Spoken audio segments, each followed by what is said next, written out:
Good evening, Allen Temple friends and family. Thank you once again for joining us for this week's Theological Thursdays. I am so glad that you are with us. So glad that so many of you join us every single week, either now or later on down the line. I just wanted to come to you this week, as always, with a few updates, a few announcements, so you will be in touch with us. On Monday, we are having our feeding and our distribution for Thanksgiving. So we are so grateful once again to Iron Souls, who always make sure that we are able to help those that are in need. And even though we won't be able to have you all volunteer, if you still want to give in support of that effort, we will greatly appreciate it. Testing has gone up literally today. We have 399 people that we tested. So please keep us in prayer. We're working with a small crew, but they are faithful. We may even have to look at increasing our days again. So just continue to be in prayer for us as we engage this pandemic that is out of control. You all probably got a brief little glimpse there of our special guest. Yes, he is back once again, a son of this house. We did not have opportunity to talk with him in detail when he was here before, but he is back. We welcome my friend and my brother for what I am calling a sparring match, because to know us historically is to know that is what we do. We go back and forth. I thank God for his life, for his ministry, and for the opportunity to catch up with him, and moreover, to engage around a very important subject matter. I'm going to ask him to tell us about his most recent book, but please know it is a book that speaks to today. So help me welcome a son of this house, my brother and my friend, Dr. Marcus Goodie Goodloe. Good evening, sir. Good evening. It's great to be with you, Senior Pastor, Reverend Dr. Jacqueline Thompson, and all of the ATBC family. Pray you are safe and well. And I'm excited to be a part of this Theological Thursdays to engage in substantive conversations about how we can advance forward on matters of faith, hope, and love. I'm honored to be with you. And it's glad to have you. Well, you're family. So you first, before we get into it, tell us how you're doing. How's Lucy and the kids doing?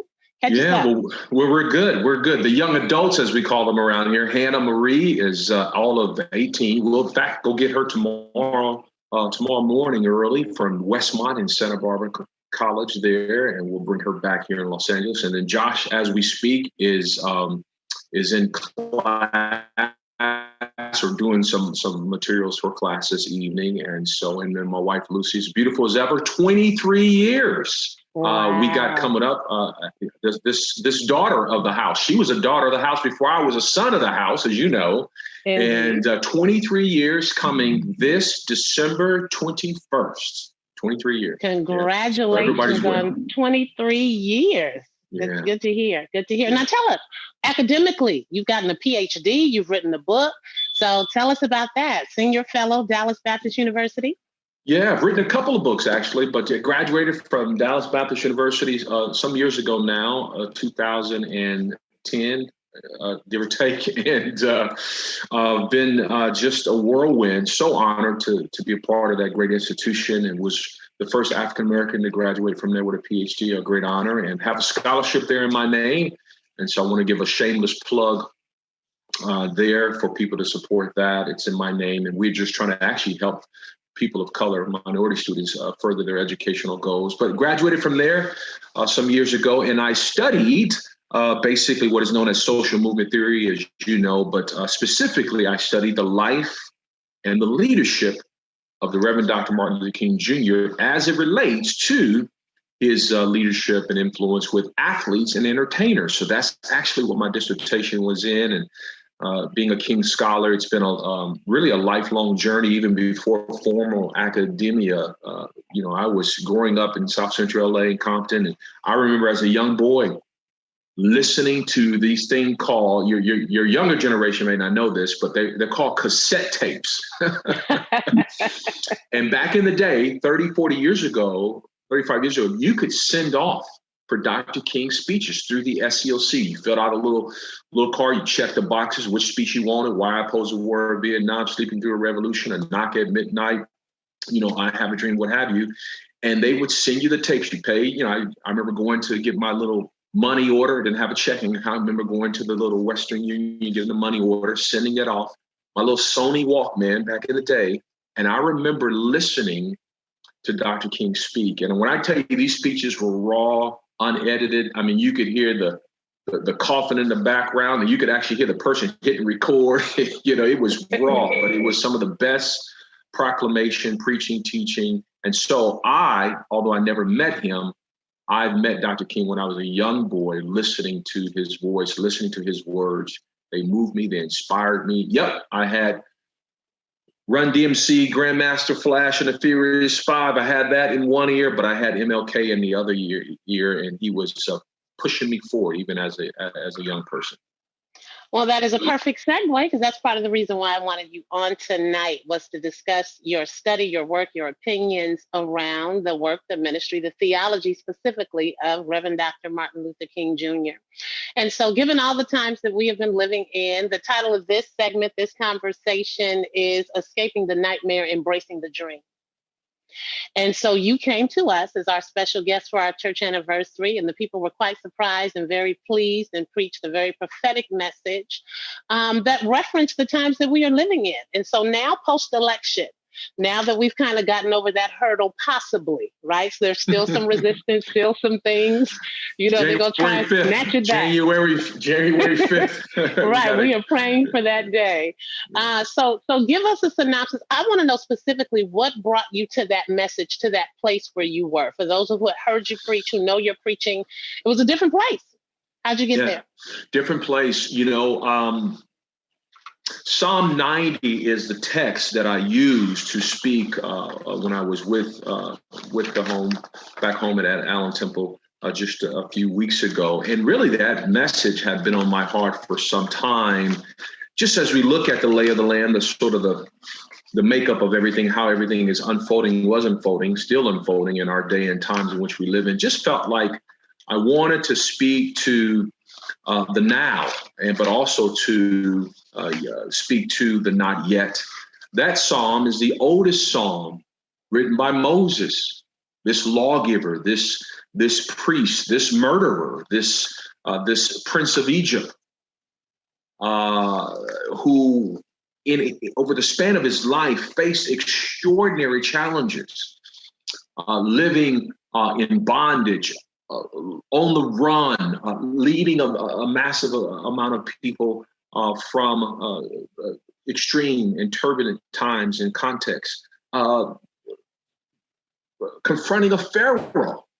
And so for me, in our teaching and our upbringing, of course, at Allen Temple Baptist Church, we ought not just speak about the sweet by and by. We ought not speak about a heaven that awaits us, but we have to confront the situations and the context for which the people in the pews are confronted with. Dr. King talked about this in his work. He talked about it being a dry and dusty religion when it is void of grappling with those great eternal truths. We know we got a seat in heaven, but we need a seat at the economic table for equality. We need a seat at the table for access for healthcare, affordable housing. We know we have a mansion awaiting for us, but we also need to talk about redlining. We need to talk about access to bank loans, which will afford our people to be no longer, as Howard Thurman, the great Howard Thurman, talks about in his work. He talks about, as Black people, and I use the historic term Negroes, he says, we know what it means to live with our backs constantly against the wall, where we're just fighting and we're struggling. And so for me, that context, that preaching, the preaching in that context and understanding of where we are matters. And looking to the scriptures, of course, is the anchoring point, not only for me, but for people like Dr. King, who lived his life constantly aware of what it meant to live his back against the wall, but yet was pressing forward to move the people forward to the not yet. You mentioned when we were talking before we came on about being a young man growing up in Compton and ordering those cassette tapes. Google that, y'all. For those of you who don't know what a cassette tape is, Google it, because some of us still have them. And so you grew up in Compton, and so there are those of us who understand what that means. And if you grew up in East Oakland, it is similar, right? Compton is just like East Oakland, just like any urban city, with all of the challenges that come with growing up in an urban city. And so often issues of race, issues of politics, issues of social oppression cause young people to pull away from the church, pull away from engagement. What was it about Martin Luther King's preaching and teaching on those cassette tapes? What was it about what he believed about God that attracted you so as a young man growing up in Compton? Sure. Yeah, great question. Dr. King said that our lives begin to end the day we become silent about things that matter. And since I was young, I was always searching for the things that matter. I grew up without a father, and so struggling with issues of identity, growing up with a single parent family home. My mom raised my two sisters and myself. And I was constantly in a search for things that matter: life, relationships, success, purpose. And I think for me, Dr. King, John Meacham, in his latest work on John Lewis, talks about this a little bit, in saying that he says of John Meacham does, the historian, that John Meacham is the best, most tangible expression of the pronouncements of the Gospels and the living out of such that he has seen in his lifetime. So, of course, before the Honorable John Lewis's demise, Meacham obviously worked with him, met him. In fact, his latest book is entitled His Truth is Marching On, a great tribute to John Lewis before he left us. But for me, Dr. King was the best, most pronounced, most evident, even though he left this earth April 4th, 1968, that even growing up in the church, which is where I grew up, I know that's the case for you too, he was the best practical expression of the euangelion, the good news, the gospel of Jesus, the proclamation of such, and the living out as such. I had never met a man, never met a woman who had lived in such a way. And I met him through his writings. I met him through his words. I met him through his deeds, because I was living in a context, in a city, in a society that was still sort of reverberating from his life, from his leadership, from his legacy. I jokingly tell people there was a man-made lake near the housing project of Ujima Village, of where I grew up. I'm not making this up. And they would stock the lake with fish. And I kid you not, I actually would go fishing at this lake. Every once in a while, those fish weren't biting. I would take a rock and I would just skip some rocks just to pass the time of boredom. But when the rock would land, sometimes it wouldn't skip. Sometimes it would just splash in the water, but they would create the ripples in the water. Dr. King didn't just live at a period of time in history. His life, ripple effects. And those effects impacted a young kid who grew up in South Central Los Angeles. And that kid was me. And so his words mattered, his life mattered, his deeds. And I thought, as I read the scriptures of this historical Jesus, right? And I thought to myself, this is the best expression, tangible expression that I've seen of a person living them out. Maybe the closest to that other than my mom. My mom, as you know, is an evangelist, still with us. We're blessed. But growing up in the church, I often tell people it was never a question of if we were going to church. The question was how many times and for how long on any given day. And for how long on any given Sunday. You absolutely were going. It was not a debate. In fact, my nickname, I didn't get the name Goodie until about 30 years ago, give or take. But my nickname when I was much younger, my nickname, I kid you not, was Rev. R-E-V, Rev. Wow. In short, because I was always going to church. You were always in church. That was my nickname, Rev. Rev, where you headed off to, man? And it was Friday night, Sunday, didn't matter, Wednesday, Tuesday Bible study, midweek Wednesday. We had Sunday school on Sunday. We had a worship service. We had 3:30 service. I never remember so many anniversaries. It was like an anniversary every week. And annual days. Annual days. Don't forget annual days. 2 and 3 offerings and stuff, So anyway, but no, Dr. King, for me, the Germans have a saying called Zeitgeist. Zeitgeist is the defining mood of a particular period of time of history, shown by ideas, beliefs, of a particular time. So the zeitgeist of my experience as a young man, seeing in the ghettos, in the hood, in the community, all of that sort of, it captured for me what King faced in his time. And I don't propose to suggest that in no way I experienced the degree to which, but I could relate. I could relate to struggle, hardship. I was very outspoken, even as a young boy, taking leadership roles and opportunities to speak up and speak into situations. Wasn't perfect by any means, but I remember constantly searching for that sense of purpose, that sense of meaning. And Dr. King, for me, was the best expression of that. And I latched onto him. I latched onto his ideals, his ideas, his vision, his passion, and I was headed. I was going. Well, tell me this, because you know how we do. So here we go.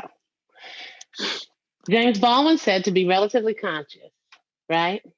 And be Black in America is to be angry all the time, be in a constant state of rage all the time. Yeah. And we're living in times where that statement it seems truer than ever before. And so with that, there's a generation, as we both know, for whom Dr. Martin Luther King and his work is a holiday. It's a day off. It's an opportunity not to go to work. And there are those who feel that perhaps his work, his method of resistance, particularly nonviolent resistance, is a time of old. And that's not new. We recognize that even he lived in time where there was the rising of a Stokely Carmichael and the rising of the Black Power movement. And so today we have another generation for whom, in the same way we have nonviolent protesters, we also have the new Black Panther Party that is taking up arms and walking down the street with guns in their hands. And so as a person who has committed their life to studying this work, as a preacher, as a theologian, as someone who has their foot in both worlds, because you function in the Negro community, as you say, but you also are very well respected and active in some of those quote unquote evangelical right-wing communities that we critique so often. Is that method of resistance still effective in what we need for this day and this hour? Yes. And I think part of our challenge here, Doctor, is we have to rediscover what nonviolence is and that discipline, that spiritual discipline. It is not passive. It is not inactive. It is not dismissive. It is not removed or detached. It is not weak or winsome. And so I was just looking through some notes in here that I wrote about nonviolence, the 6 principles, just real quick. It's a way of life for courageous people, of course. Nonviolence, it talks about winning friendships. It's about winning your enemy. It's about seeking defeat of injustice, not the person. It's about holding to educate and to transform. It's about choosing love rather than hate. It's about a universal belief in justice. And, these 6 steps with regard to nonviolence. And so oftentimes when I hear young people, even some of my colleagues talk about this, I think we have a distorted view of nonviolence. Nonviolence was a nonviolent, confrontational, direct action. And so, in fact, even in times of training, people like a John Lewis, who I alluded to before, and others who were his contemporaries, the discipline in which it took to take beatings, to take the treatment of degradation and to be subject to verbal and physical assaults took extraordinary courage, extraordinary power, extraordinary discipline. And so to watch these women and men who gave so much. So my biggest criticism right now, and I'll get pushback for this, is Dr. King said of the term Black Power, he said it's a slogan without a program. We got to be careful of dismissing things for which we are not familiar with or based upon the distance for which we are away from them historically and thinking to discount them. We are products of 64, Voting Rights Act, 65 housing. We are products of that movement that caused the nation a seismic shift. We're part of the Great Society. We're part of Lyndon Baines Johnson, who wrote and partnered with civil rights organizations like the NAACP, the SCLC, Urban League, extraordinary from voting rights, housing, extraordinary legislation from which we still benefit from today.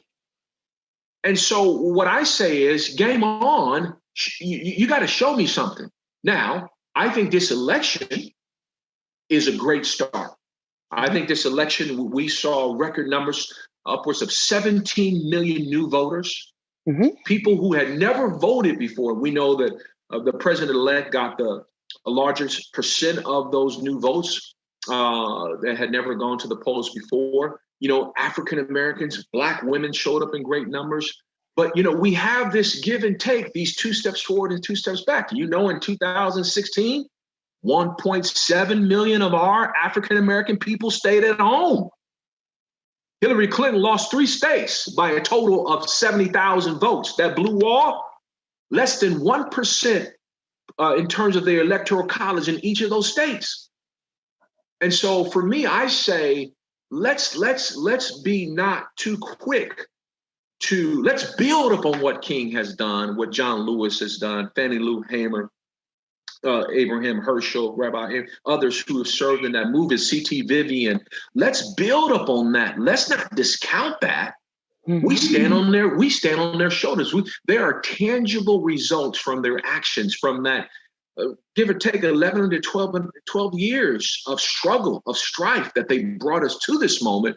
As the former president said, Barack Obama said, he wouldn't be here. In fact, I remember on the day of his inauguration, he writes about this in his work, telling John Lewis, you know, I would not be here. This day is much about you as it is about me. There's a recognition of the work you put in, the beating of your skull on Edmund Pettit's Bridge in 1965. I mean, there is tangible, direct line between the work of the past and the benefits of today. So I challenge our young people, this younger generation, even our colleagues, to say, let's build up on that. Let's not discount that.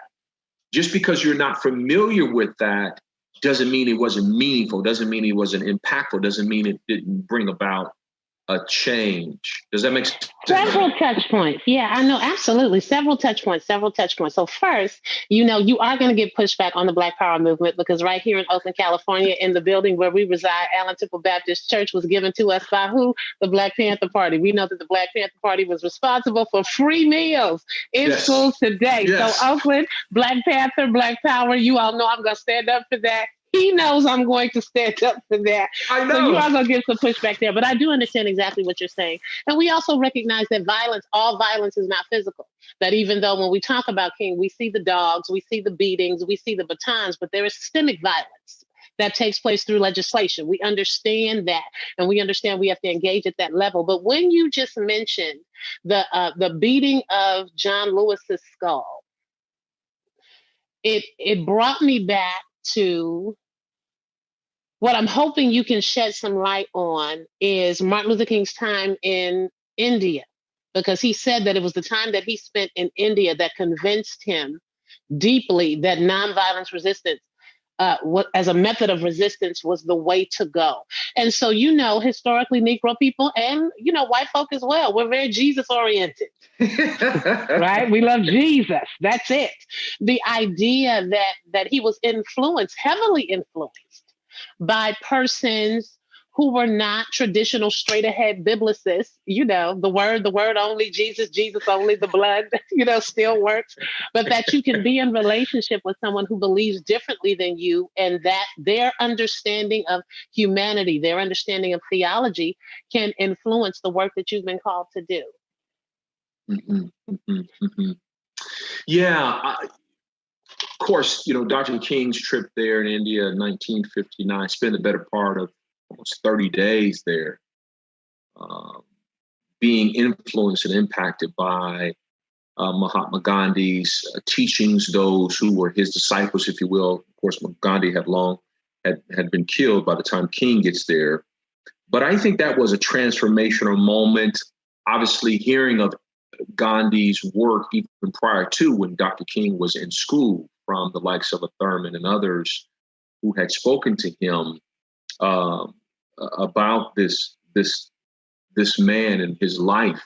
I think we're looking at the life of Gandhi. Here's a man who confronted the British, the dominance of the British Empire, and who the people of India were subjected to an enormous amount of injustice.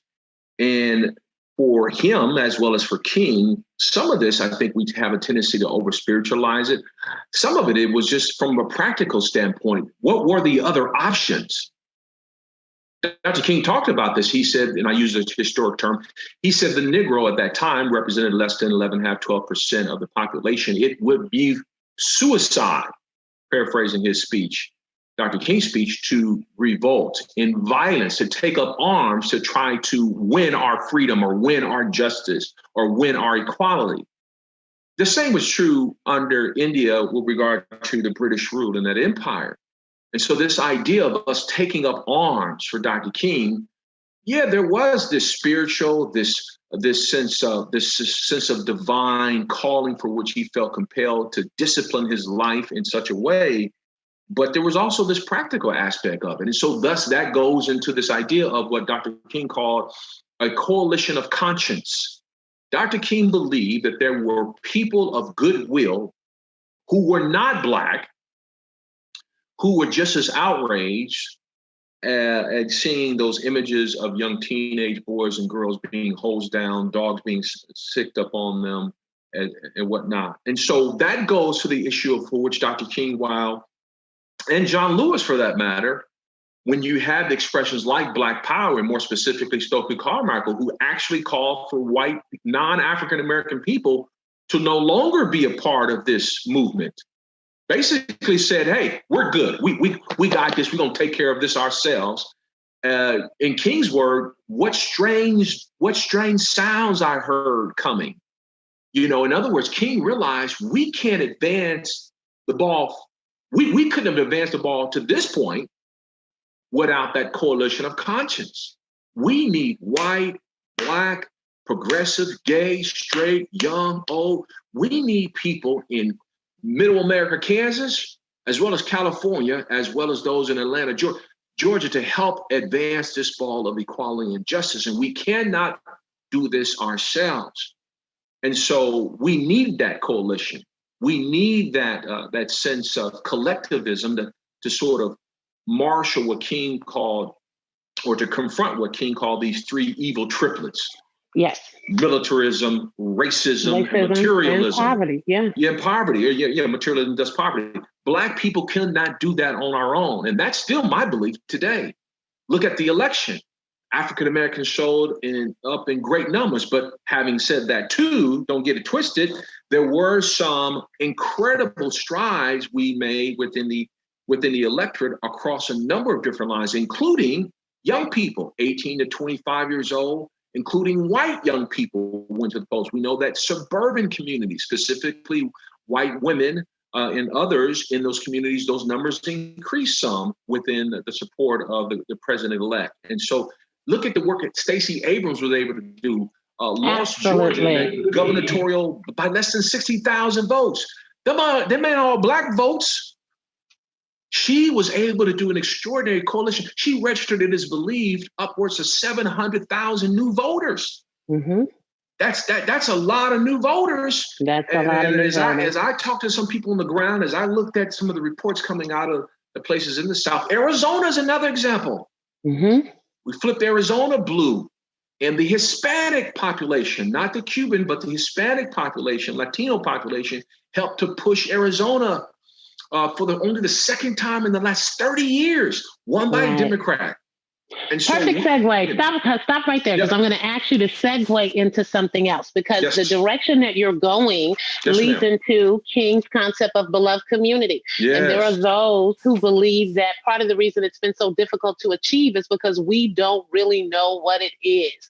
But it sounds like what you're describing, the a coalescing that's taken place across the nation of different cultures, different persons, different socioeconomic backgrounds is kind of reflective of that concept of beloved community. Would you say? Yep. John Lewis believed in the beloved community. It's something you heard him talk about a great deal of his life, and particularly in the last few years of his life. And even as he spoke to the group Black Lives Matter and others, progressive groups that were on the ground, they're fighting for issues of justice within the various communities. So the beloved community is synonymous with the kingdom of God. It is, but it is not yet. It is a place where justice, equality, it is a place where access, where one's identity, for example, is not left up to the conditions or descriptions by men, but rather based upon the fact that we are all created in the Imago Dei. The beloved community is a place that is, but is not yet. It is a journey. We see glimpses of it, though. When we provide testing for our community who has been ravaged by COVID, we see partnerships between county officials and faith communities coming together. We see glimpses of the beloved community when coalitions are built and center around a particular candidate to galvanize support and to win an election, whether in a district attorney's office or for the presidency of the United States. The beloved community, people coming together for a common cause greater than themselves. In other words, not just voting their own self-interest. That's an expression of the beloved community. The beloved community is when we advocate for issues like healthcare. It's when we say that the caging of young children and the separation from such is inconsistent with the teachings of Jesus. The beloved community is a recognition that those things are not right. It is also a realization that we're not there yet. It is in Revelations 21, where it talks about one day, John the Revelator says there will be no more death, no more dying, and that God himself will wipe away the tears from our eyes. That's the beloved community, and we have not obtained it, but yet we're on our way. Yet we're in it. We experience it as we speak. It is thy kingdom come, thy will be done on earth as it is in heaven. That's the beloved community. And so it is a place for which we desire to be. It is a people for which we desire to become, right? And the fact that this altruism, this sort of reality doesn't exist yet does not mean we give up, does not mean we throw in the towel, because the blessedness of what we have experienced is just but a fragment, just but a taste of what awaits us. Yeah. Does that make sense? It makes perfect sense. And so I want to shift once again. And so those of you who are viewing, don't get offended. This is what we do. We've been doing it, 25 years or more. So you had your own experience. You had your own, if you would say, John Lewis, certainly not as harsh, but experience where we had to come to see that it is already, but not yet in your own context. And so can you talk to us about that? And what was it? What was your belief about God, your theology, your faith, your undergirding? We know you're a church boy at heart and a Pentecostal one, might we add. He leaves that out. He is a holiness Rev. He was a holiness going to church on Thursdays and Fridays. But what was it that sustained you during that period when you made the decision to speak out and be active at this hour, and some of the things that you experienced as a result of that? Yeah. I traveled to Minneapolis, Minnesota 5 days after George Floyd had his life ended on a video, narrating his own death over the span of 9.5 to 10 minutes. I was sitting on my couch watching the news reports out of Minneapolis, Minnesota, a place that I'm familiar with, have been there 4 or 5 times doing leadership development and some speaking. And I looked at my wife, Lucy, and I said, I must go. I must go. I got on a plane, went to the LAX, didn't even have a ticket. Went to LAX at the counter on a Saturday morning to catch the first flight, which was around 6 a.m. Because of COVID restrictions, the seating was limited. And the woman basically said, all the seats are filled. There's no more seats, and don't think you can get out. And I told that woman politely, I said, I must get to Minneapolis. And I said, there's got to be another airline. And a friend of mine who is in the airline industry, I remember calling her. Her name is Kate Fowle. I want to give a shout out to her, white woman. And she was literally working the phones, pulling some strings. And wouldn't you know, there was another airline I was able to get on, paid for that ticket, was on the ground by 2:00 that day, and walked the streets, listened to the people, prayed with the people, spent Sunday, put on the clergy collar, and I wanted to be a priestly presence. As Cornel West said, I wanted to bear a prophetic witness. I realized that this was a seismic shift moment, not only for Minneapolis, but for our nation. Certainly, we have seen the death of people of color at the hands of law enforcement, but this death was different. And I think for me, doing that, coming from my background, yes, but also, my work, my current work. I'm a chaplain for our Redondo Police Department. I've done over almost a dozen different leadership trainings with several police departments. This would have been my third straight year I would have spoken to the Chiefs of Police Conference had it not gotten canceled because of COVID. But with those actions, it caused me to speak out in ways that perhaps I had not done, maybe in my writings, maybe in some conversations, but really utilizing my platform to the degree had not done. And when I did that as not just as an African-American man, but as a child of God, as one who was made in the Imago Dei. And little did I know what it would cost me. It cost me relationships within various departments of police. I mean, I'm talking tangible contracts gone. Cost me a book deal, literally. Cost me a book deal. My publisher called me and basically said, hey, we can't, this is not sustainable, and we don't think we want to be a part of this new direction you're going. And, it cost me some relationships, some friendships within some of these communities. And so when I talk about these things, they're not just abstract thoughts. I'm not just pontificating on a seat somewhere. I'm not just speaking and wishing and hoping. I'm talking about from a perspective of having skin in the game, of having lost things. But I don't regret it.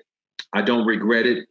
Maya Angelou said these words, that prejudice is a burden that confuses the past, threatens the future, and renders the present inaccessible.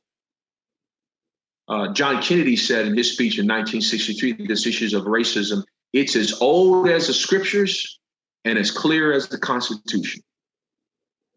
And for me, I just felt like a hashtag, a formal statement on social media platform, an emoji wasn't good enough. Mm-hmm. I had to be about my Father's business. And for me, that was standing in that space, weeping with the people, listening to the people. And I wanted to identify in that struggle.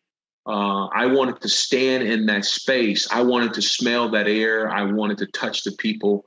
I wanted to learn and listen.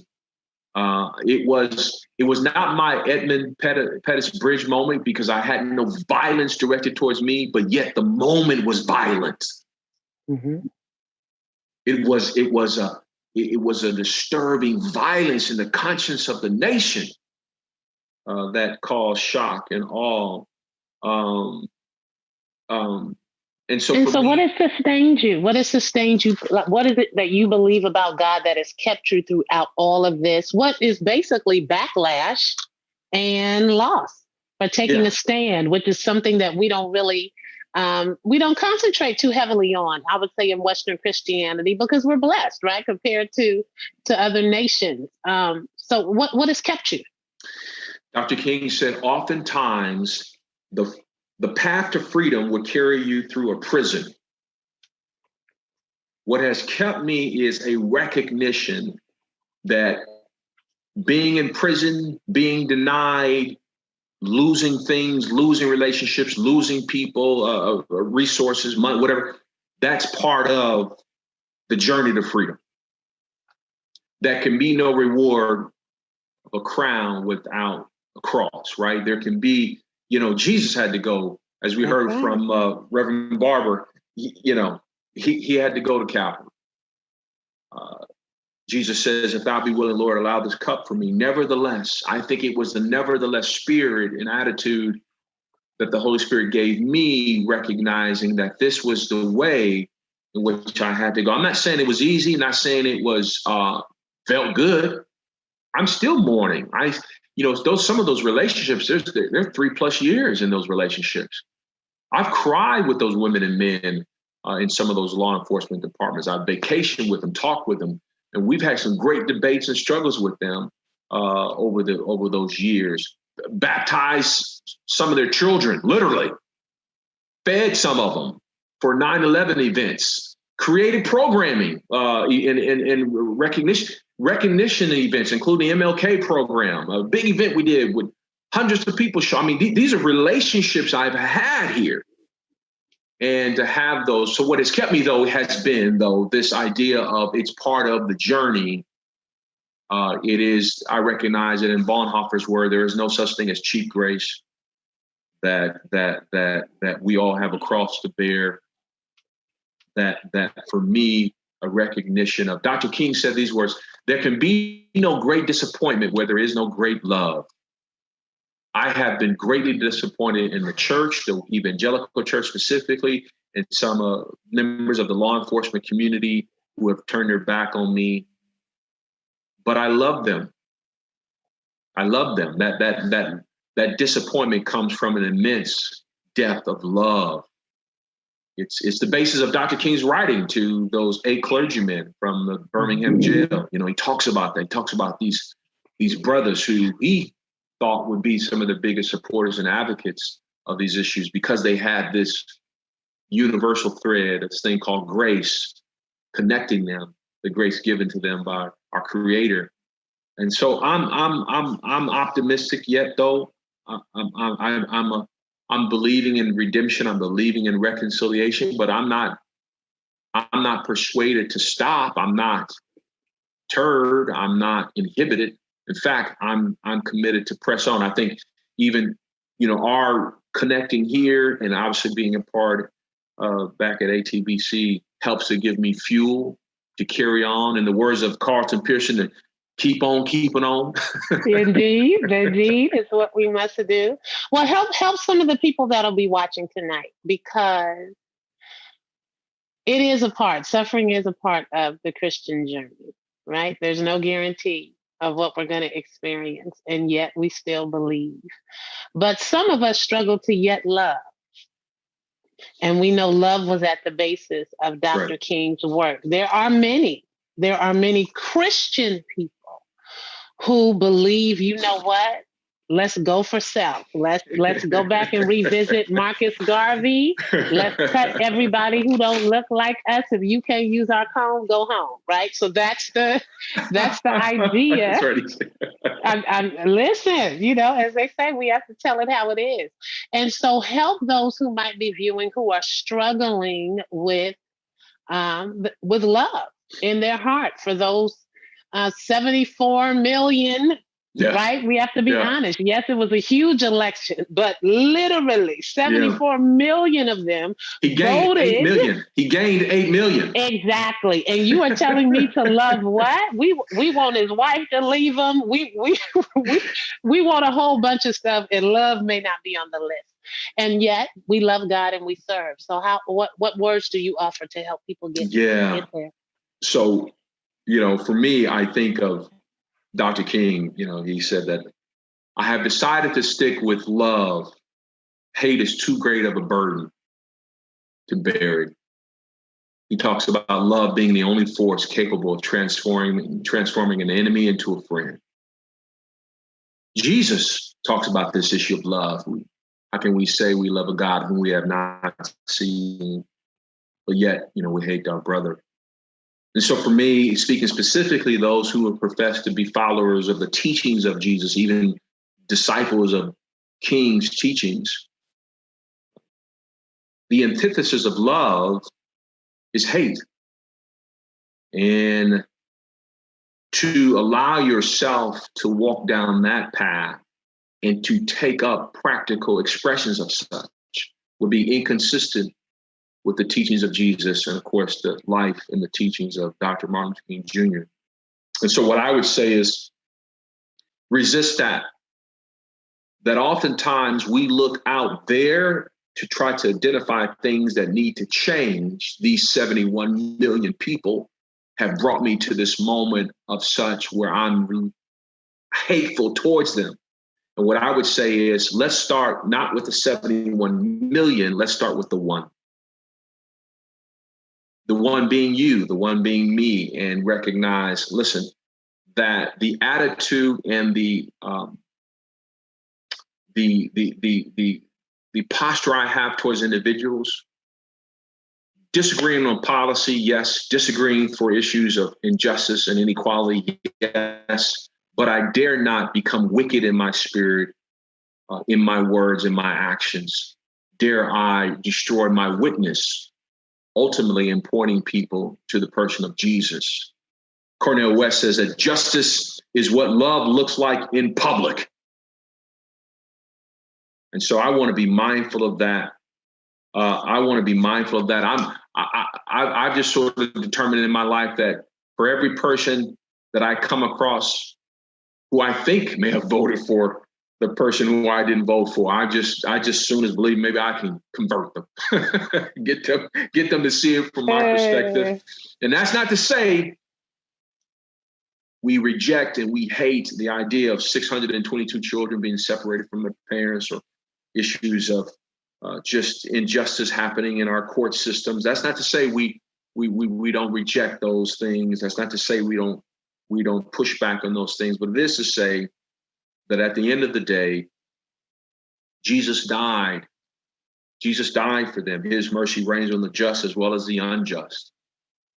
And that, but for the grace of God, there go I, And so I'm reminded that we're all hypocrites in transition. Listen, you all can type that in the chat. Hypocrites in transition. Indeed, we are. And I'm not sure, is there any better place to end other than Calvary? I mean, we are Baptists. That's what Dr. King said. Dr. King said, I am many things to many people, but he is a product of the church, specifically the Black Baptist church tradition. That's right. He was a churchman. So I think, I don't know if we can go any further than the cross. I'll leave it up to you to close us out, because, you have that, as you did 26 years ago. Isn't that crazy? Emeritus had the sense, shout out to our Pastor Emeritus, he had the sense to put you in cleanup, me back third. We preached our trial sermons together. It hasn't been that long. It's been that long ago, huh? Not 27. It was 1995. 1995. Okay. So 25. 25. So happy 25th anniversary. But you were preaching before that. Before that. But we'll say happy anniversary. So but I was a bootleg preacher. I didn't have license. I didn't have the rights, the privileges, and all the whatever else they say. and you have to get it. They have to sanction it. And during that time, you guys, in case you didn't know, if you got a license from Allen Temple, you had worked for that thing. You did not come in there with a good feeling and a testimony. You had been through some things. But we are both better for it, right? Yes. So we say we're both better for it. Thank you so much for taking this time. We know that you travel the country, travel the world doing this work. We are so very blessed to be able to claim you. You are of us, and we love you deeply, and we know that you love us. We are praying for you, praying for the family, praying for the kids, and I'm going to pass and have this last moment be to you. Football, that's your thing. Entertainers, athletes, I remember Arizona. So however you want to close this out, close this out. Yeah. Dr. King said that time is neutral and does not change things.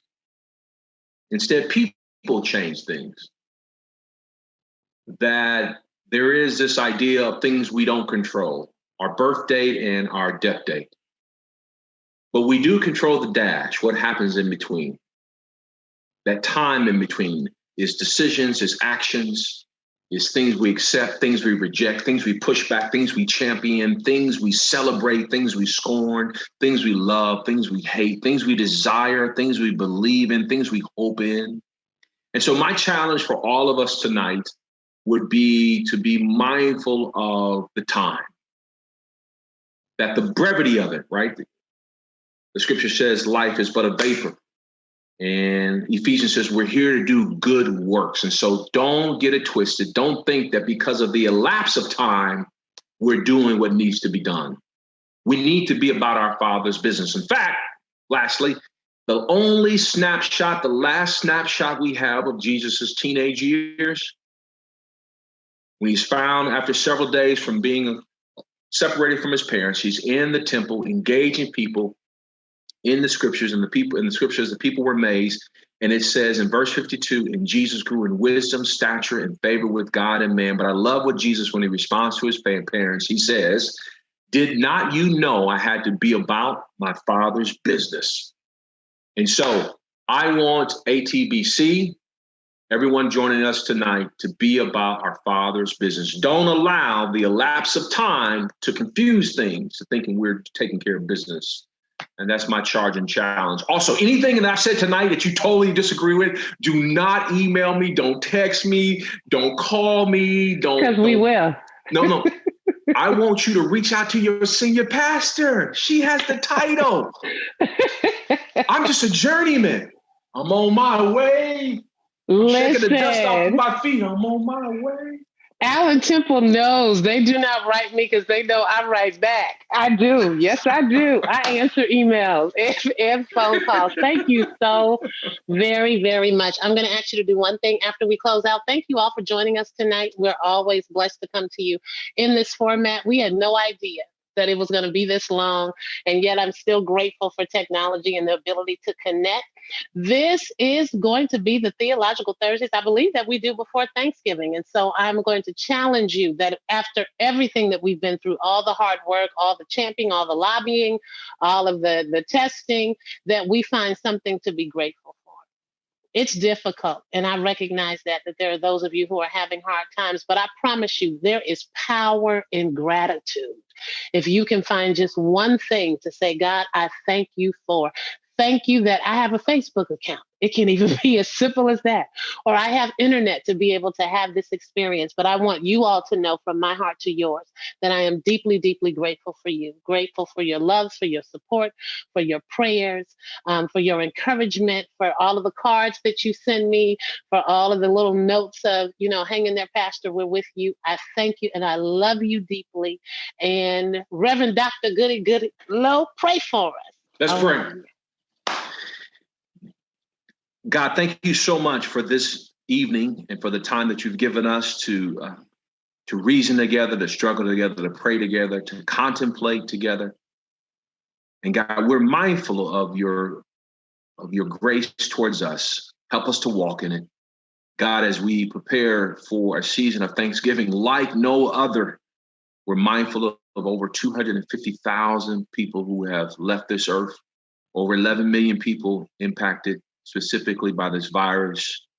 And God, from economic hardship to uncertainty, being distant from loved ones, this is a Thanksgiving unlike no other. But yet through it all, God, we're mindful of your love towards us. God, you care for us. And God, as we prepare, God, for this season of Thanksgiving, God, help us to keep our minds stayed up on you. And God, as we go from this place tonight, God, challenge us, speak to us, whisper to us, call us, continue, God, to advance us forward, to do good works. And now may the Lord bless you and keep you. May the Lord make his face to shine upon you. May the Lord be gracious unto you. May the Lord lift up his countenance up on you, ATBC. And may the Lord give you his peace. Amen. Amen. Amen. Thank you, everybody. Have a good night. See you Sunday.